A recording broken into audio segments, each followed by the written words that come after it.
Welcome to Biota Live. This recording is recorded live on TalkShoe, May 22nd, 2009. I'm Tom Barbalet, and this is a continuation of the Biota podcasts. For more information, check out biota.org/podcast. So, next episode, June 5th, will be William R. Buckley. I've been promising William R. Buckley for a number of months now. And it'll be wonderful to have William on. I did email him and let him know that his time on Biota Live is coming up June 5th, and he's available for that. William R. Buckley's been doing stuff with Artificial Life since Artificial Life 1, and I think it's probably best that he introduces himself in a full way. However, he has an amazing idea with regards to kind of internal replication, kind of RNA in artificial life. And he'll talk more on that with regards to it as being a philosophy and something that is used in a wide variety of things, including nanotechnology. So it'll be wonderful having William R. Buckley on the next Biota Live, and certainly he'll take it down a number of directions that we haven't yet experienced. Hello, Jeffrey. Hello, Tom. Well, we're on a different provider, but it's the same old style. I've got some news and notes, and then we'll get into this evening's topic. Okay. Can you hear me all right? You're coming in perfectly. Yeah, I think the problem last time was just Blog Talk Radio, and it's telling me in no uncertain terms that we are actually being recorded this evening. So great. Better than nothing. So, this evening's news and notes. Dick Gordon and I and Bruce Damer have been in correspondence for probably a month or so now with regards to the Biota 5 conference. The plan currently is that it's going to be held in 2011, and Dick, Bruce and I have had some correspondence about what it's going to contain. We have another caller on the line. Is that Gerald? Yes, it is. Good to speak to you, Gerald. Thank you for calling in. I know it's 5 a.m. where you are currently, so we've got some news and notes while you warm up, and then we'll get into this evening's topic. As I was saying, the first bit of news relates to the Biota 5 conference, and I know Gerald, you and I have discussed Biota 5 for probably, well, I think even our first Biota podcast conversation related to the potential for a Biota conference in the future. However, Dick Gordon, Bruce Damer and I have been having correspondence associated with Biota 5, and I put to Dick this evening that we need to think of it possibly as a three-tier conference in order to touch on all the bases that the kind of contemporary Biota community seems to be coming from. So the 3 points that I made back to Dick in terms of possibilities for Biota 5, in fact, I think there should be 3 definite tracks. The origins of artificial life, and this is fundamentally the kind of Evo grid-related discussion currently, an artificial life perspective in the dialogue between science, philosophy, and religion, which is obviously the Dick Gordon book project, of which I think Dick is planning a sequel associated with Biota 5.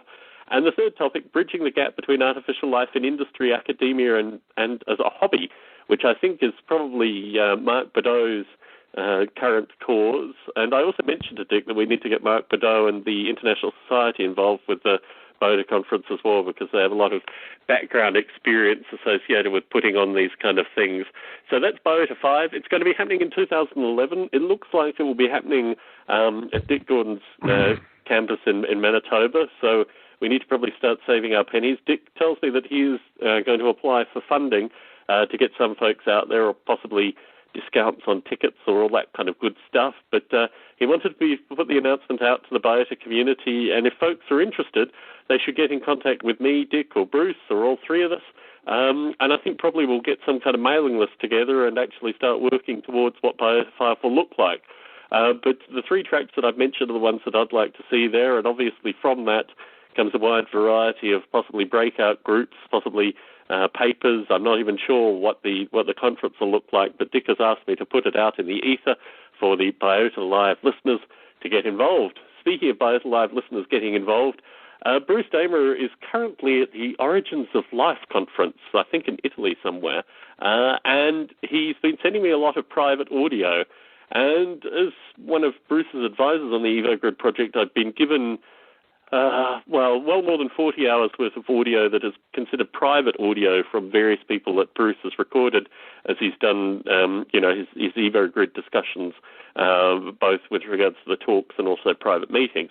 And the audio is quite overwhelming, but I'm starting to get to a kind of saturation point, which perhaps many of our listeners have already reached in terms of what the EvoGrid is and, where the EvoGrid will be when Bruce finally begins work on the EvoGrid, or whether he's summoning it or any of these kind of things.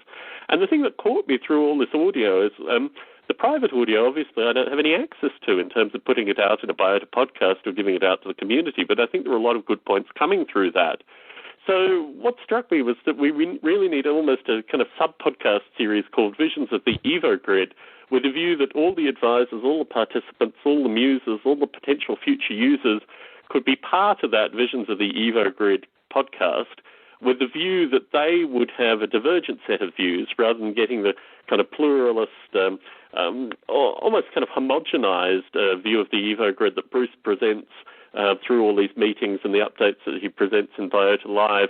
If we could get all the kind of prickly components of the EvoGrid, I think it would actually benefit the broader artificial life community, because a lot of the harder questions, or a lot of the questions that are being kind of sanded over in Bruce's discussion and his travels around the planet, are actually really interesting and prickly problems in contemporary artificial life. So the idea is, similar to the old Biota interviews format, I will probably interview the advisors and various folk in a relatively casually, kind of laid-back fashion, just to get their own particular views of what the EvoGrid will be. And obviously, Gerald and Jeffrey, you will no doubt be within the first 10 folk that are interviewed in this regard. Okay. But the vision is that we get a very pluralist description of what the EvoGrid is, which I think will also, in some regard, help Bruce, because, just as I've described it in terms of there being, it's many more hours, more than 40 now, but at least, tens of hours worth of audio that's already been recorded and so many different voices, that I thought it would be an interesting way that we can kind of pass this back to the community, with the view that there are probably contemporary or future artificial life developers that may actually be interested in some of the things that don't go in the EvoGrid in the long run. And I think that's what's fascinating to me. And also, it's a great way to get folks like Freeman Dyson and Pete Hutt and Stuart Kaufman and a wide variety of the folks at Bruce, obviously all the people at Flint, into the Biota podcast series as well. So obviously there's a subtle thing with regards to getting them into the conversation associated with the kind of broader Biota community too. But Bruce thinks it's a wonderful idea. He hasn't yet given me permission to interview Galen, but I think Galen will probably be one of the early folks that are interviewed, because she has a very strong vision associated with the EvoGrid, which you catch on occasional conference calls. Galen is Bruce's wife. So that's going to be coming in the future. My hope is to start recording this within the next, couple of weeks and start putting them in the Biota feed. And I'm interested in feedback from the broader listenership to Biota Live about whether this is something that would interest them, whether they want to actively participate, or whether they're just getting EvoGrid saturation, which ultimately is where the project came from in some regard, because I was feeling saturation in terms of the homogenized EvoGrid. Another thing that has been going on in parallel to what Bruce has been calling the EvoGrid Deep is the idea of the EvoGrid Broad. And as I posted on the Biota Conversations mailing list today, this has legacy in Biota World, which was the 1999, I think I put an 18-minute video in the Biota podcast stream featuring Gerald. Jeffrey, you were at that conference, weren't you? You were at Biota 3. Is this the one that was in San Jose many years ago? I think you gave a few presentations, but I'm not sure whether you were actually at the Biota World, or maybe you were at the front row and the video camera just panned past you. I can't. Do you remember the Biota World discussions at Biota 3? Is this? Are you referring to the conference in San Jose several years ago? Yes. Yeah, I was there. Yeah, but there was a specific kind of breakaway group associated with this idea of Biota World, which was going to be what Biota at Home was going to be and what the Evo Group Broad was going to be. I mean, this is the legacy of the Biota community in terms of this project where all the artificial life simulations start into communicating. So I'm not sure. I know Gerald was there because he proposed the XML phenotype format at the Biota World discussion in '99. I'm not sure whether that was in the video that was released in the podcast stream, but that was certainly in some of the early sections. But I think the broader theme here is being summarized in what I'm now calling Biota Eve, which is the day before Biota, as opposed to any other meaning. And this is the idea of the XML phenotype for each simulation. So potentially Darwin at Home will have an XML phenotype. Potentially Dawkins Puddle will have an XML phenotype. And we can all get together and say, well, these all have time, these all have energy, these all have location, these all have some genetic representation, and basically find some common ground through that. I know, Gerald, you and I have been discussing this for a couple of years now, but in terms of your most recent development with Darwin at Home, do you see yourself actually producing some kind of XML phenotype which could go into this idea of Biota Eve? It's actually kind of funny if you look back a number of years, because a previous version of what I'm working on now had a vast repository of XML representations of the things that were evolved. It was something I did years ago, and they were sort of the application will automatically publish them, and every time a new version would appear from the evolution process, every once in a while it would save the most fit of the population, and that was saved in XML. It did that years ago, and I'm not doing it at the moment because I've decided to use very, very compact binary representations of the Darwin at Home creatures, because there's going to be a lot of communication between client and server, and I'm hoping to be able to send fairly large numbers of them back and forth really quickly. So a very compact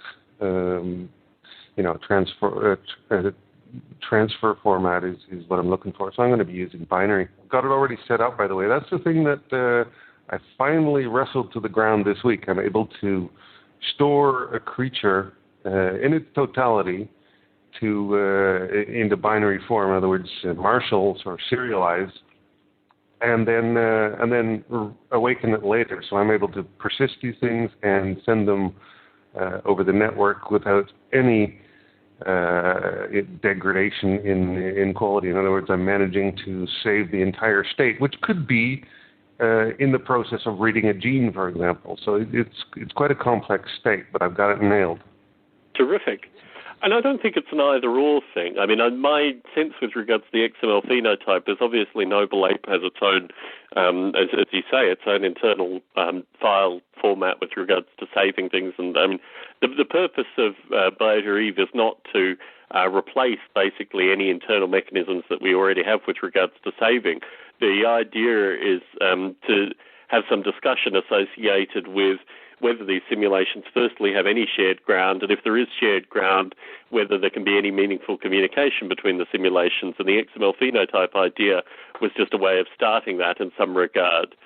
Jeffrey? The XML phenotype that I had, that I was associating with every creature, they were actually always stored in XML, and it's actually quite elaborate because it contained every coordinate, so it was these bodies consisting of a whole bunch of parts, and every part was recorded. So it was quite a few kilobytes per creature actually, because it was all the coordinate information and all the rest spans and stuff. So it was quite a file. Certainly. Certainly. And I think that's part of the XML phenotype discussion. I mean, obviously, if we're talking about exact or full representations, then yes, there is potential for things to get very, very big.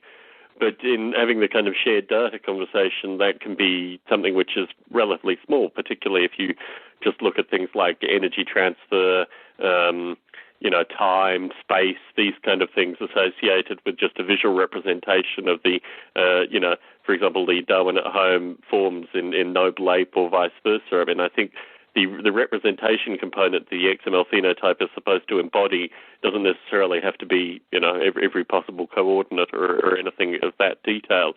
Jeffrey, as you listen in, I mean, do you think you could generate an XML phenotype for your, current gene pool / Dawkins puddle? Is that something that you could do relatively easily? Yeah, I believe I could. In fact, when I was listening to Gerald talk about his taking snapshots of his creatures and awakening them later, that's basically what's happening to all the swimmers, perhaps on a simpler level because they're two-dimensional and so on.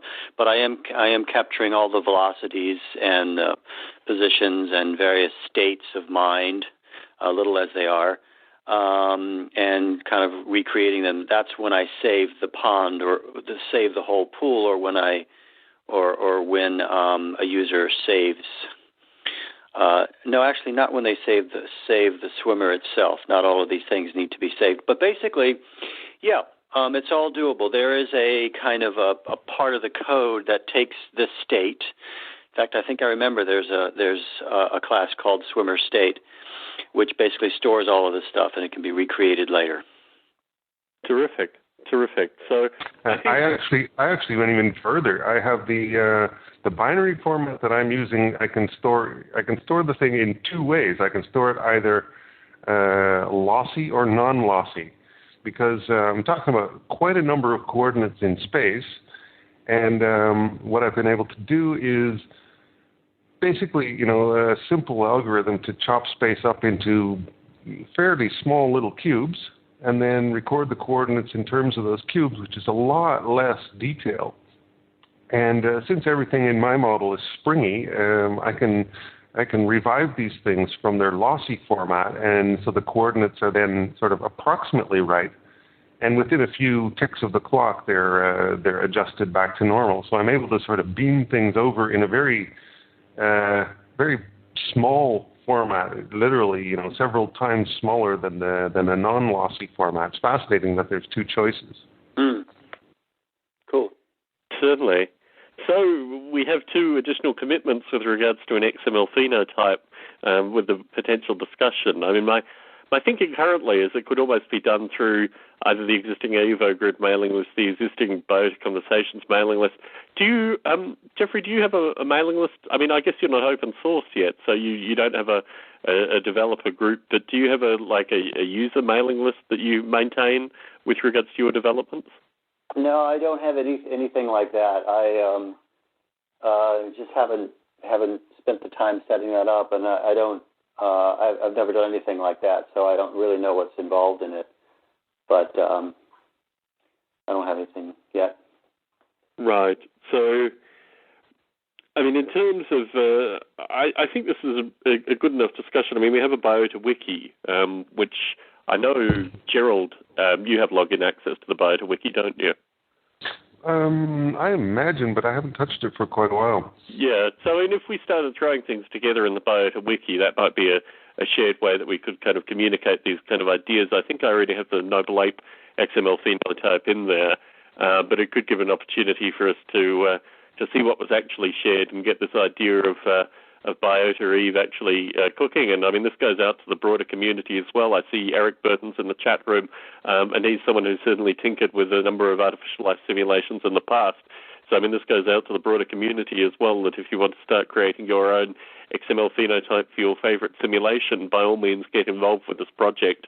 And I think we'll probably do the general discussion through the Biota Conversations mailing list and just use the wiki as a means of getting the things together.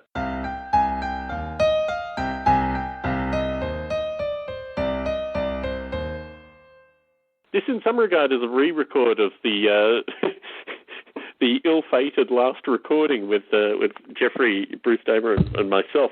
And I wanted to bring up some of the topics that we did discuss last time with Jeffrey, just because we've both had a chance to think more on them. In particular, the ACL conference gliders on spheres and these kind of things. I mean, because you didn't have the opportunity because it wasn't recorded, do you want to give some introduction to the ACL conference again, please? Well, I can't say much about the conference itself because I've just started learning about it, but I will be doing a workshop there. It's in Melbourne, Australia, and it's in December. And what I'll be talking about is sort of looking at artificial life simulations on spheres and considering what's the difference between running an A-life simulation on a sphere versus a flat surface or some other topology, with particular interest in the biosphere and what kinds of dynamics occur on the biosphere because it's a sphere. And I don't actually have answers yet. I just have these questions, and I think that studying the spherehood of our planet in terms of artificial life simulations could be an interesting topic. And as I've discussed with Gerald a little bit and with you last time, running cellular automata, which are fairly predictable, well-behaved models on a sphere using the geodesic grid is kind of one way to look at this issue, mathematically. So that's kind of where I'm at right now. And in terms of the broader kind of surveying of different perspectives, I mean, you start off with gliders. Certainly when you were on last time, we discussed intelligent agents, and particularly the idea of agent navigation over a sphere versus agent navigation over a plane. Right. So, Gerald, for the listeners, what's your particular perspective with regards to spheres and artificial life simulation? Well, it's core to what I'm doing, actually, coincidentally. And I've been absolutely fascinated with geodesic spheres for the longest time.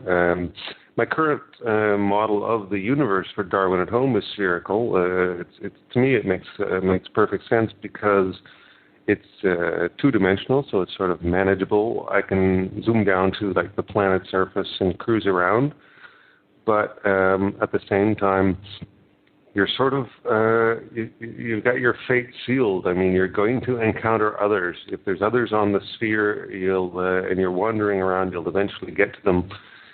and actually, the way I'm doing it right now, code-wise, is the universe is divided into triangles, which is interesting because the surface of a sphere is, of course, dividable into triangles. By the way, I was talking with Jeffrey about the sphere the other day and about running life on it, like the cellular automaton. And a number of years ago, I built exactly that. I mentioned that, and I haven't quite dug up that code and published it again. But I did exactly that with an OpenGL sphere with little hexagonal patches. And one of the most interesting things to keep in mind with this sphere is that, like, it's two-dimensional. It's closed, so it's a finite two-dimensional universe. But also, it's got sort of errors in it in a way. I mean, you can't put a regular pattern on it. There are hexagons everywhere except for 12 points. So there are 12 places where you just can't have a hexagon. You have to break the rules and have a pentagon. And those are basically the corners of the sphere, the corners of the icosahedron. So that has a really interesting impact on a cellular automaton because, what we're used to is sort of the plain old square scenario on an infinite 2D surface. Whereas on the sphere, you've got these corners in a way, and they have a dramatic effect because, at least if you use the rules similar to Conway's life, because it depends on how many neighbors are alive and how many are not. And there are some anomalies there are 12 anomalies of these patches because they've got 5 neighbors instead of 6. So it causes the patterns that appear are a consequence of these corners, which is fascinating. Yes, that's exactly the question that I've been exploring. And in fact, Gerald, you're talking about using an icosahedral geodesic, but there are, of course, other ways to make geodesics. So, for instance, if you use a cube, which I think is something that you had done, Tom. It's my favorite method because instead of having 12, you only have 8. It's less accurate though, because as Fuller showed way back when he created his map of the world, where all the landmasses are connected by virtue of slicing up the surface in triangles and then doing some extra little sub-slicing. But the point is, you can. I guess I'm not quite awake yet. I can express it. These points, these anomalous points, express the curvature of the sphere. In the case of an icosahedral geodesic, you've got 12, and the difference is only between hexagonal and pentagonal cells, whereas in the cube, you've got triangular cells at the 8 corners, which is a tighter curvature, so it's more anomalous. If you go all the way down to a tetrahedron, if you've ever done a geodesic on a tetrahedron, you've got very exaggerated points of curvature. And if you go all the way down to the way the Mercator projection is projected, where you've got a north and south pole, the north and south pole are extremely distorted regions. So you can just think of it as how you distribute the curvature of the grid on the sphere. Yeah, and you could also say that the icosahedron is the best possible representation because it involves the least distortion when you squeeze it flat. Correct, yeah. Yes, I mean, my perspective with regards to the cube was always that the underlying surface that I was mapping to had a resolution as well, and the cube was always where a unit on the cube was equal to a fractional unit of what I was mapping down onto in terms of just having vast resolutions. So particularly because the Noble Ape landscape algorithms are really fundamentally fractal in terms of the way that they're generated, the idea of these points really is immaterial in terms of the fractal nature of the way the landscapes are generated. And certainly for my purposes, moving that fractal to anything other than square coordinates in some regards made it very difficult to actually replicate that kind of fractal behavior. I remember, Gerald, when you were originally talking about spheres, I thought quite a bit about how you would take some of these fractal behaviors to the various mappings that we've described. In terms of the hexagons and these kind of things, are the fractal mappings that you know of in order to create realistic landscapes?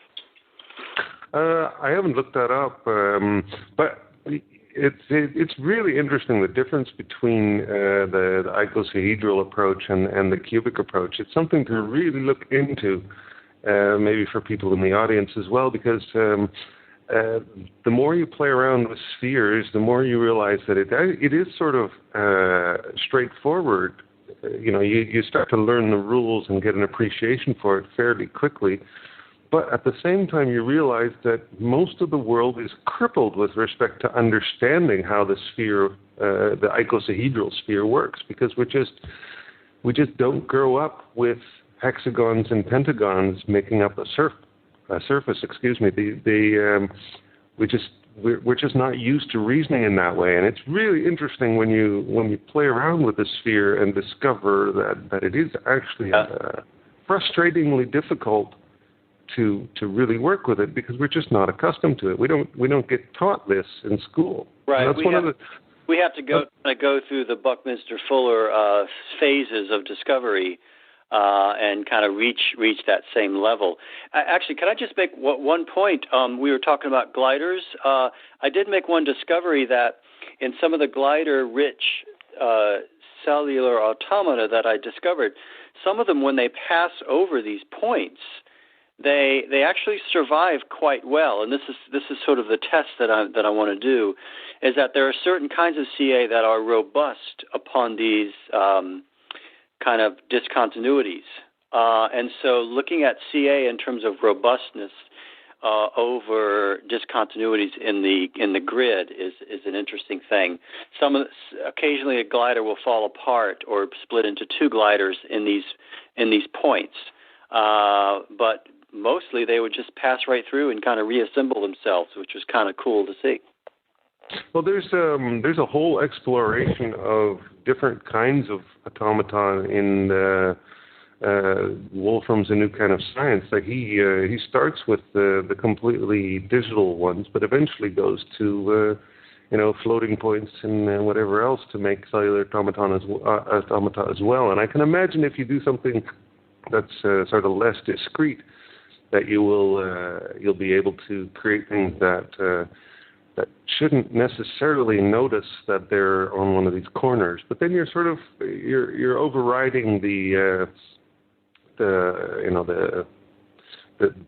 strangeness of the sphere. By the way, I created a long time ago, I went through all the effort to create a spherical data structure, and I'm using it now extensively still in all sorts of places. And what I do is I generate every dot of a geodesic sphere arbitrarily detailed. So I'm able to do that. It just, adjusts the coordinates to push them out to be actually spherical in form. But every vertex has its coordinates, and I'm also in this object I've made a connection, so you can actually navigate around from one patch to at the neighbor patches. All the connections are made, so that makes it really easy to do. Things that travel around, and it's lovely to be able to generate them arbitrarily large. I've been using them for any number of things in the last while. I use them for creating really nice-looking OpenGL spheres, nicer than the sort of standard sphere, which is in a sense a Mercator sort of, with the two poles having them really squeezed like a sphincter, I guess. And so this, and also I've used it as a sort of a scaffolding in which to build spherical tensegrities. So basically, I create a sphere and then create the tensegrity and then toss the sphere, throw it away. Mm. But in terms of this is very much kind of the developer God looking down on the sphere. In terms of the intelligent agent on the sphere, Gerald, is this library able to give meaningful navigation for them as well? Yeah, it was actually built precisely for that, so that you could create things that have the point of view of being on the surface, because the way it works is there's not even, this is one of the things here, just to let your mind wander a little bit about this on the sphere, and avoid the sort of prejudice of having it rotate, which gives it poles. Suppose it's not rotating, so it doesn't have poles, which is like the Darwin and Home model currently. If you're on the surface, there's no such thing as north or south. There really is no such thing as direction, which is interesting. It doesn't really matter which direction you go, because you're not heading towards or away from any pole or anything. Every one of these 12 corners is identical, so that's really the only way you can locate yourself. So the way I built this library to work is you have two patches in mind when you navigate. And in the case when you're standing on a hexagon, you can go straight ahead. But if you're on a pentagon, you can't go straight ahead. You can go slightly to the left, slightly to the right, or backwards. Mm. But you can't go across. You can't go straight ahead. So in effect, you can navigate around, but you have to be ready with two sets of rules. One for when you're in hexagon land, and one for when you accidentally step on a pentagonal corner, because you've got a different number of neighbors. So, but you're moving in quanta. You're moving in quanta over individual hexes, or when you're on a pentagonal one into another hex, or potentially from a hex into a pentagon. This is what you're saying. These are discrete steps. They're like patches on a chessboard, only they're hexagonal and pentagonal, and they have different numbers of neighbors. So yeah, they're discrete patches. So the chat room is asking me to introduce you both. We have on the call Gerald de Jong and Jeffrey Ventrella. We also have in the chat room Eric Burton, Dick Gordon and William R. Buckley, and a number of other folk as well. So obviously TalkShoe is showing us that folks who want to participate can quite actively. Thank you very much to the folks in the chat room, and if you have any questions, please type them in, and I'll be sure to ask them. Just before we move on, Gerald, in particular, I mean, have you looked at Wolfram Alpha in the past week? No, I've been reading the odd thing about it here and there. There are some important things to keep in mind when you're looking at Wolfram Alpha, because it's not like a Google killer. It's a completely different story, and the source of the information and what you can do with the results, there are some interesting rules set up about that. I mean, they have a different sort of, Wolfram has a very different corporate attitude than Google does, for example. So look at the fine print. Have you been using it, Jeffrey? No, I just caught a little bit of the Wolfram on the video, not enough to get a good grok of it. So I'm waiting to hear more. My own view is it's very much like an almanac. So rather than being a standard search, you get kind of almanac entries with regards to names and dates and these kind of things. And my real frustration is I guess the great power that I found when I used Mathematica when I was at university, was its ability to kind of move you in different directions. I mean, ultimately, in some regard, analogous to Wikipedia, when you look something up and you see another link in the Wikipedia thing, and you move all around Wikipedia with regards to just the active text links. But I mean, so something analogous that goes on with Mathematica in terms of actually exploring various mathematical spaces, and certainly that was my hope with regards to Wolfram Alpha. I'm not quite as heavily a Wolfram devotee as Gerald is, but certainly I had very high expectations, and as it is currently, I do understand that it's very early days. But I was a bit frustrated with the very basic nature of the stuff that I could do with it, and certainly this was something that I think Rudolf Penikoff mentioned in a Biota Live recently, that we should be following, because there are underlying components that have some vein into artificial life in some regard. So I was interested in hearing both your ideas with regards to this.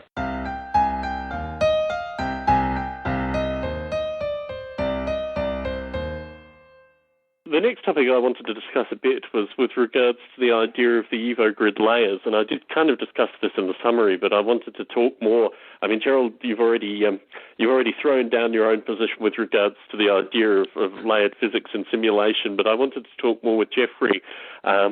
I mean, I first explained this idea to you on the call that wasn't recorded with regards to the ideas of the layers of physics and the way the EvoGrid would move through these layers. Have you had any chance to kind of reflect on this, and do you want to add anything more to your thinking, Jeffrey? No, I don't have any more thinking on it. Maybe you can remind me what we talked about. There's different layers that are sounds like they're critical for EvoGrid to have many resolutions of behavior, correct? So this was an idea that was put forward by a number of sources. I mean, this is why ultimately I wanted the kind of visions of the EvoGrid audio, so I can say, reference people's names here. But certainly the initial discussion came through Dick Gordon and possibly a couple of other people Bruce talked to at a conference, with regards to the idea that the only way to do the EvoGrid, and this is the EvoGrid, is the idea of the origins of artificial life, basically starting with almost artificial life chemistry building blocks and seeing if you can get, RNA chains from that, this kind of movement. It required there to be various layers of simulation physics. So you start off with maybe even subatomic, maybe atomic level, moving into molecular, moving into and so it moves on. My concern with regards to this, which Gerald has stated as well, is the idea that what artificial life algorithms do, and this came through the Eli Lilly fellow who was on Ed Salford, who was on last year on Biota Live, is that they're fundamentally search algorithms. So if you create any kind of even artificial non-life, even pre-artificial life simulation algorithm, it is fundamentally going to search the simulation space and find the nearest neighbours in order to move from one physics layer to the next. So that's my first concern with regards to it. My second concern is the idea of novelty, that what you're actually trying to do in the EvoGrid is distill some novelty associated with what the origins of life actually hold.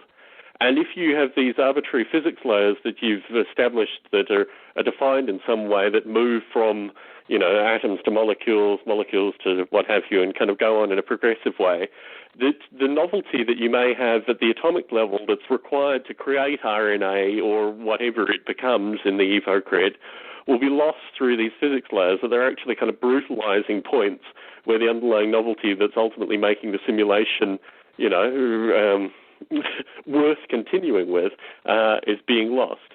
Now, I think the ideas here have basically been talked about to death, and certainly listening to the ongoing audio that Bruce is sending me, my sense is really that the EvoGrid needs to be distilled at least in a single simulation idea.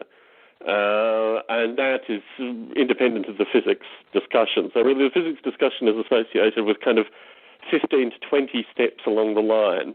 And in parallel to this, actually, I got my books from Australia, and I had a lot of books that were older kind of plant chemistry, kind of 1920s, chemical engineering, plant chemistry, a lot of biochemistry. I mean, I'd forgotten that I actually had these books, and particularly the organic chemistry and plant chemistry from the early 20s. My first real job while I was going through high school and university was working at a physics institution with very elderly physicists in their 70s and 80s.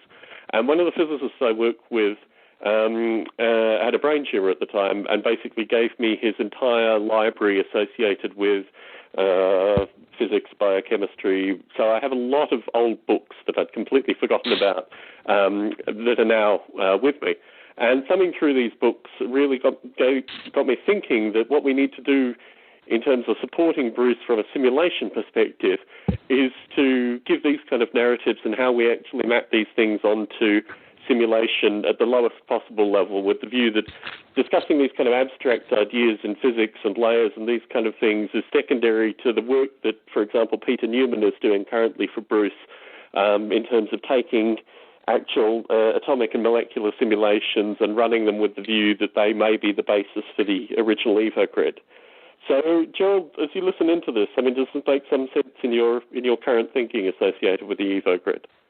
I hope you'll keep forgiving me for being perhaps the only vocal EvoGrid skeptic, but there's a couple of things that sort of bother me about this scenario, and that is, one thing is there's a tendency to talk about what is the EvoGrid. Well, it is nothing. You should talk about what it is to become, perhaps.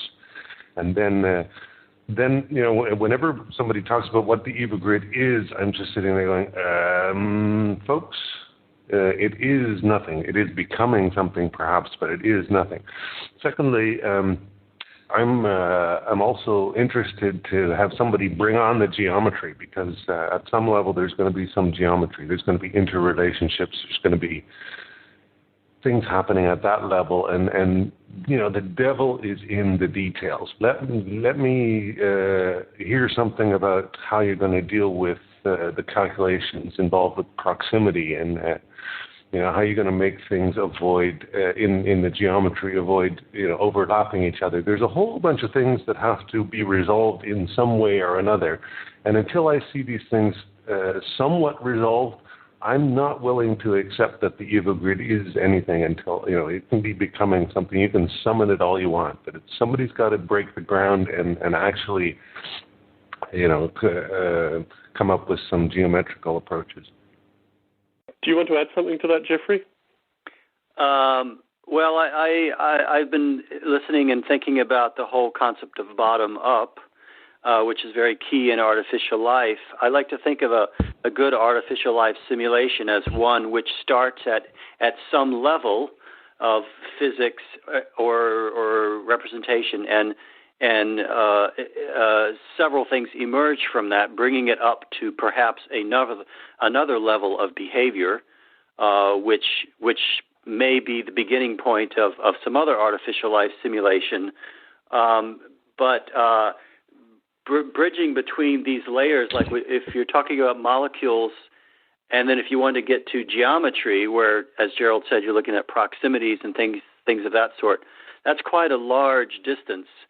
And I don't know if in this millennium we have computers or simulations that can do that, but maybe eventually we will.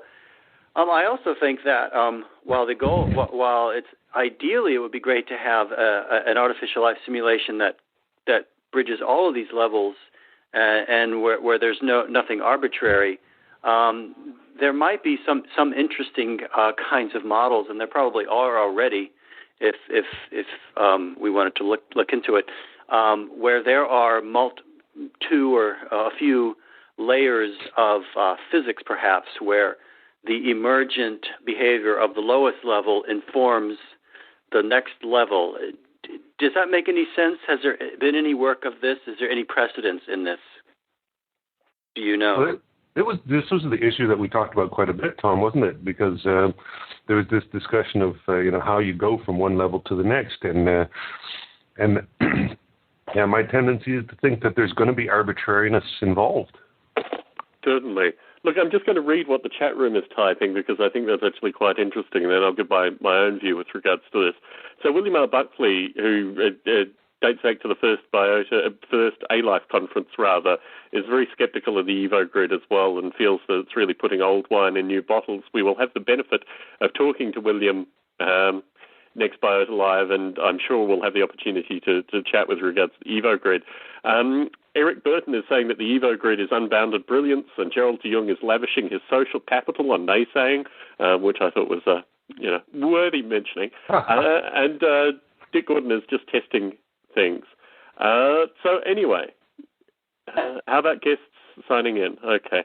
So the chat is now going crazy. I'll give you my summary. I agree with everything that you've said, Gerald. In fact, my own experience with regards to the Evo Grid privately is listening to lots and lots of audio from these conferences of people just riffing continuously about what the Evo Grid is, as you say, as something that actually exists.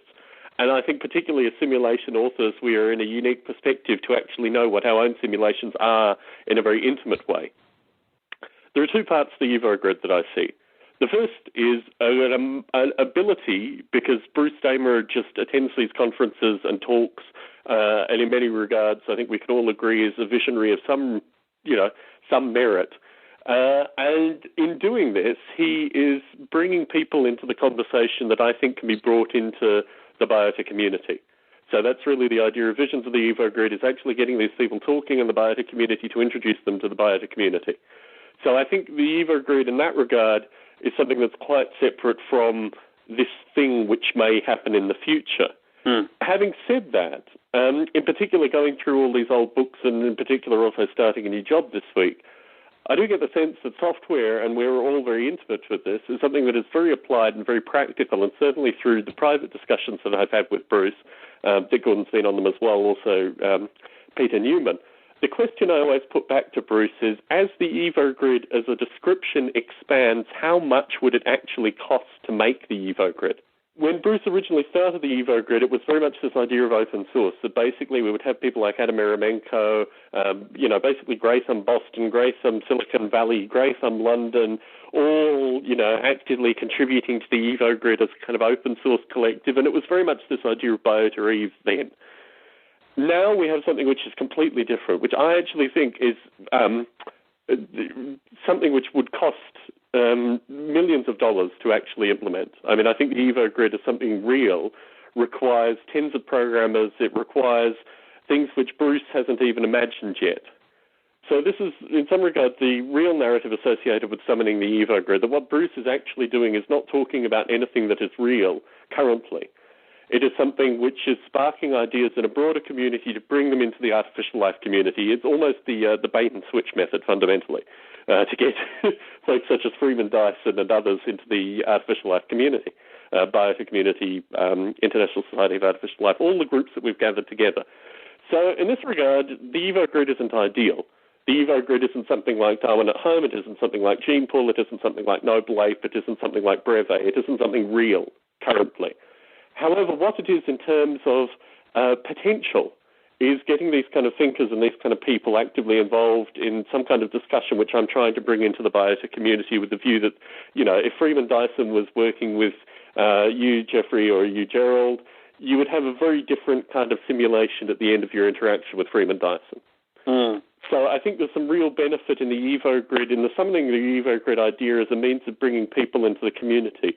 And in this regard, this is why I've maintained the kind of Evo Grid discussions in the Biota podcasts, because I think it's not about something that is real, it's about something that is potential, and it's something which is now almost completely removed from what we talk about in terms of artificial life. I see the Evo Grid as a meme, kind of, M-E-M-E. I think it's a meme. It's an idea that's rather catchy and it gets people talking. I think maybe that's what you're talking about, Tom, and perhaps it may turn into something and we don't quite know yet. I think there is another issue in the artificial life community that is associated with the idea of artificial life in industry, academia, but also moving the hobbyists back into something where they're actually getting paid to develop artificial life. And the Evo Grid is probably not a particularly good method to move to that point, but it is at least starting a discussion, I think, that will result in at least some discourse associated with how much does it cost to actually produce these kind of simulations.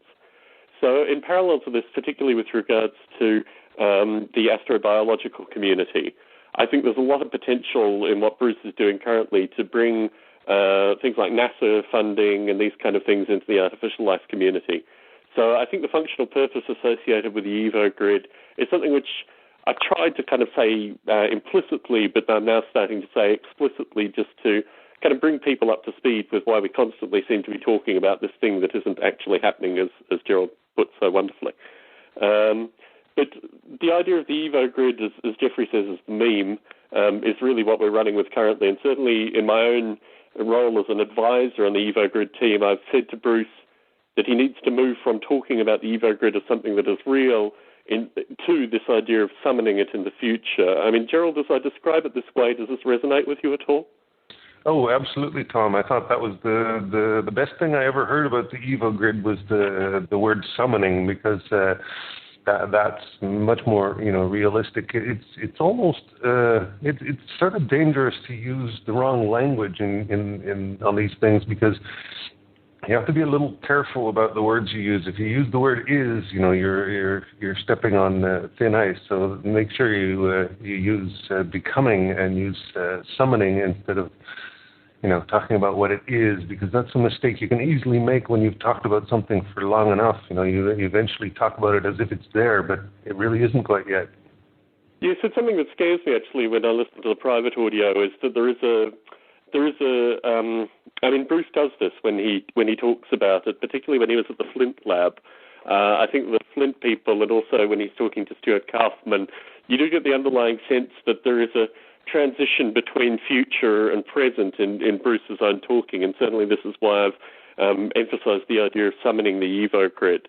I mean, it's difficult to say what it will become, and certainly Bruce is completely independent of my own thinking in many ways with regards to this. But it's going to be a wild ride, and I think the Biota community is kind of hanging on by the the bootstrings, and certainly as I hear all the audio coming back from Bruce, introducing some of these people into the broader Biota community would indeed be a very wonderful thing, and not to be sniffed at. So what more did I have to discuss? I wanted to put out an idea. I'm currently writing for H+, which is a kind of online magazine. I've submitted an article to them. I'm writing another article currently, and it's to do with Freeman Dyson's challenge to global warming. And I thought this was a particularly good thing to talk about as we're talking about spheres, and also I know Jeffrey in particular, your background with regards to Gaia and all this kind of stuff is important. So I wanted to put this to you in particular, and I think Gerald can kind of come along for the ride. But Freeman Dyson's challenge associated with global warming is that we need to write better simulations. And as a simulation author, I see that as being relatively neutral in terms of it being for or against global warming. However, obviously, the against folk kind of jumped on that as a means of saying, of course, the simulations are horrible, we need to write better simulations. What interests me in that thinking is that certainly my own background with regards to simulations, primarily physics simulations, but also some of the tinkering that I've done with Noble Ape, indicates that when you write better simulations, they usually kind of move towards the results that you've already confirmed. And there's no notion with regards to what Freeman Dyson is saying. I mean, I take it the other way, that if we write better simulations, we'll probably see the circumstances are in a far worse situation than we even view them currently. I don't think it's an ideological claim that better simulations need to be written. And so I started exploring this, going back through reading Freeman Dyson and also others associated with this. And I think the idea that improving simulations and getting finer results, actually moving away from this idea of reversible global warming, that there are things that we can do now to actually, reverse the situation, which I think is the positivist line.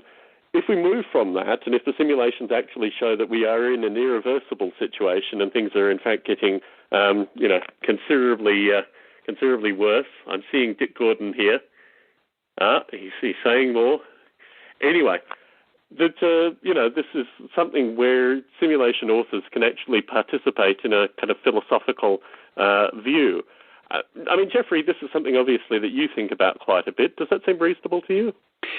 Yeah, well, I think actually the real solution to climate change is to reduce the human population to about a fifth and to keep it that way. But that's not going to be easy. Simulations, I think, will help, and I think more people simulating stuff is great. I'm not sure if simulations are neutral, and I think you brought up some interesting points.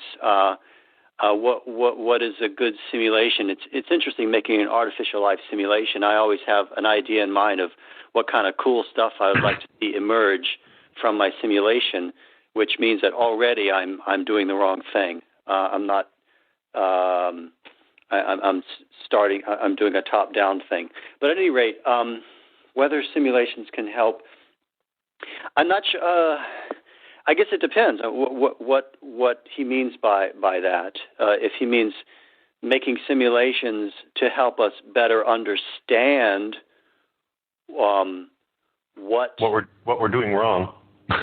Well, I mean, I think we know what we're doing wrong. We're putting carbon dioxide in the air, and we're polluting, and we're overpopulating. Well, when you're talking about a grid of computers, we're talking about large numbers of computers running in parallel. I don't know if you guys have been looking into this, but it's remarkable when you actually do the numbers and see how much of our energy is being consumed by large numbers of computers. So as far as I'm concerned, if you're making a large, elaborate grid-based simulation, you better be ready. You better be ready with your carbon credits, because you got to calculate out how much that is compared to taking a plane flight across the Atlantic or something. These are significant amounts of energy, and the energy is largely being still created by coal. So if you build an Evo grid, you better already be ready to apologize and make sure that the value of it compensates for the fact that it's contributing to global warming. So let's be realistic about this. Yes, think about how your head gets hot when you think a lot. That's similar. Well, Tom, you know as well, there's no better way to get a chip hot. Oh, yes. We always return to the fact that I'm the greatest polluter of the artificial life community. But moving on this slightly, I mean, I think the thing that certainly writing this H+ article, the thing that occurred to me is that for the folks against global warming, I mean, obviously there is a continuum. The kind of shared group that I like to focus on both sides is all about developing newer, cleaner technology, and there seems to be folks on both sides that are saying that. This is my fence sitting, as Gerald has described in the past. But the thing that interests me with regards to we need to make better simulations is the discussion associated with, what actually happens in this elemental, understanding of rain falling and warmth and these kind of things. And certainly the folks against, on one extreme, have a very, if it doesn't come from the hand of a human, then it must be something that is purely natural. And I think simulation is so totally removed from that narrative. It's an interesting thing, Jeffrey, that you use the term climate change, because certainly following Douglas Rushkoff, his, 2004 documentary, The Persuaders, followed the origin of the term climate change, and it really versus global warming. So it's interesting that folks that are global warming advocates have adopted the term climate change. Anyway, when the H+ article comes out, you'll see my conclusions and also the related references associated with that. But it's certainly something that I'm enjoying, this idea of taking what we do with artificial life and moving it into a different domain, moving it into philosophy, moving it into popular culture, moving it into something that can be discussed.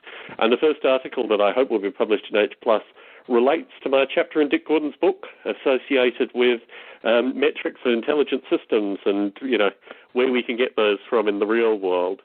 So, Jeffrey, I mean, in terms of the next few months, for folks who are fans of your work, will there be any new releases? Will there be any new software that folks can download? I don't think anytime soon. I do have one thing that I'm working on, which is which I think might be kind of cool, but it's too early to talk about that. But by the time I go to the it's in Australia, I think I'll have. Terrific. And in terms of the plan to move stuff open source, is that still on the? I know when you were on the non-recorded show, you mentioned that you have a fellow who's currently doing a 3D version of Gene Pool. Yeah. Well, it's not open source, but he's doing a 3D version. So that should be pretty cool. Terrific. And in terms of the open source, do you think ACAL will be the launch point for the open source version? I don't know, Tom. I'm not sure yet. Okay. Well, if you need any assistance with that in terms of moving things into open source, you have two very able bodies on the call currently, and I think a few in the chat room as well that would be willing to sign NDAs or do whatever is necessary to actually get your stuff out to as many interested folk as possible. Cool. And Gerald, I mean, every time I talk to you, it seems to be constant changes with regards to Darwin at Home. I notice you haven't recorded a podcast in a while. Are you planning on updating folks via the podcast? Oh, of course. It's just that I'm still sort of in the mode where I'm trying to, make use of as many opportunities as possible while the economy is still supporting me. So I will be getting more and more time as the year goes on to work on the project, and I'm still doing things, quite significant things in the time I have in between work and everything else, and I'm making significant progress, and it's really sort of coming together. It's just that I need some extended periods to work on it. I think I'll get that this summer. Amen. So I'm expecting a release of some sort of demo by the fall. So it's exciting because I think I've been working for quite a long time. This is some serious deferment of gratification. I've been building chunks and really enjoying it, but I can't really put it out there and get much feedback. And definitely, the podcast has been lagging a little, but there also hasn't been too much happening. I'm pretty well ready to do another one now.